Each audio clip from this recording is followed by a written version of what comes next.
guys? This is Jeff McNeil from the New York Mets, and you're watching BT Talks Baseball. Take it away, Brett. Well, hi, everybody, and welcome back inside BT Talks Baseball. Thank you so much to Jeff McNeil for that great introduction, and thank you for joining me once again right here to talk some baseball. My guest today is pitcher Jon Lieber, who spent 14 years in the major leagues with the Pirates, the Cubs, Yankees, among others. We're going to talk to Jon today about his 2001 season in which he won 20 games for the Chicago Cubs. Let's get right to it. Jon, thank you so much for joining us right here on BT Talks Baseball. You're welcome. Thanks for having me. Jon, you broke into the majors in 1994 with the Pirates, but it was 2001 in which you really came into your own and had a fantastic season for the Cubs. Talk a little bit about that season. Yeah, it was, I've always kind of considered myself a late bloomer ever since I came into the league. Obviously, I give all the credit to the Pirates giving me a chance to play at the major league level. And unfortunately, it just seems like I couldn't get over the hump on some of those years. I'd have a few good months and then, some bad months. And it was just basically a 500 pitcher. And, once I got traded over to the Cubs, it just seemed like everything kind of fell into place, a little bit more comfort zone,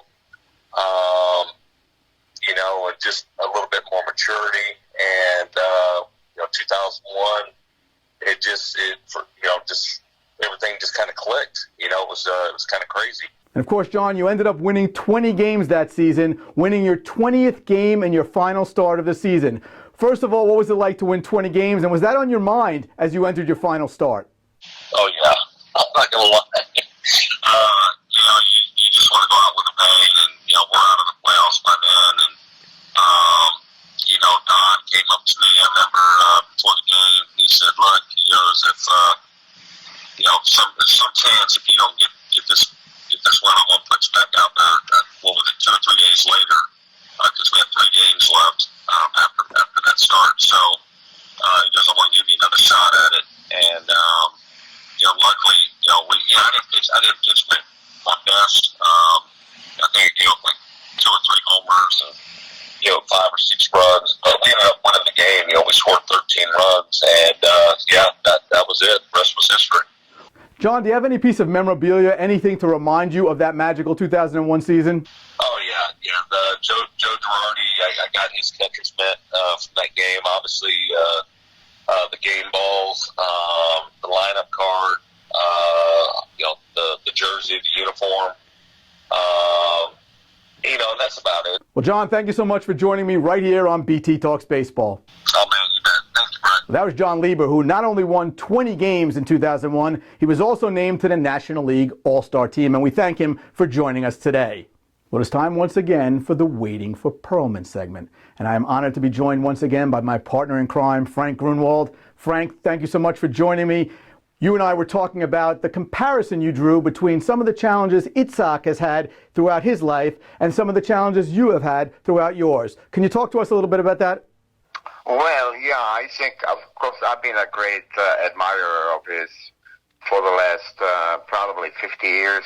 And I am intrigued by by what he went through as a child fighting polio. And I realized just a couple of days ago that we both went through some horrific insults. He went through the polio situation and struggled through that, and he certainly won the battle.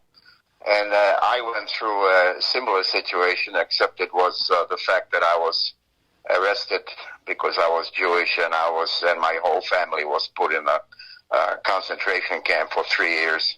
And I lost half of my family, my immediate family, and I lost most of my extended family.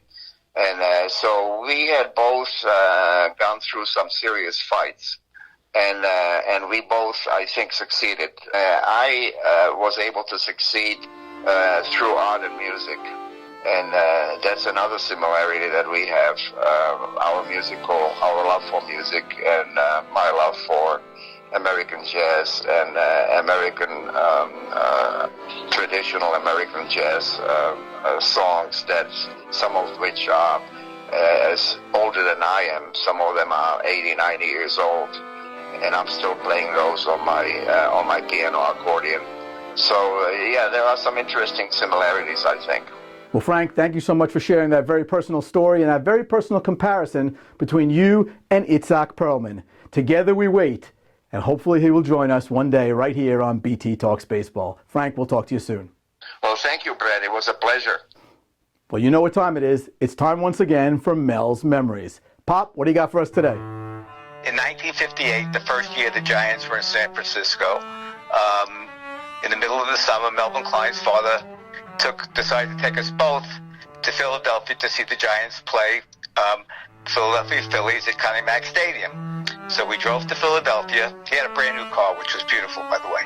We drove to Philadelphia, and as we're going down little side streets, everybody was waving to us, and we said, "Oh boy, what a friendly city this is. It's really nice." And we're driving, and all of a sudden, Melvin Klein's father says, "Oh, we're going down the wrong way on a one-way street." Well, thank you so much. As always, a gem. We appreciate it. Say hi to Mom. I love you. Love you too. Bye-bye.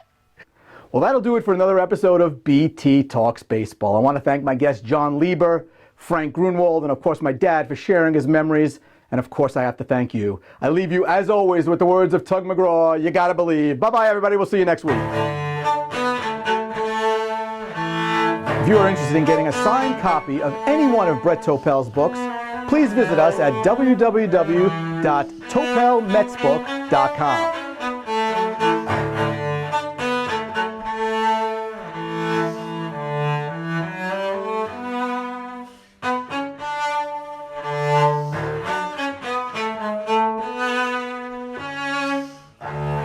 BT Talks Baseball is a production of BT5 Media.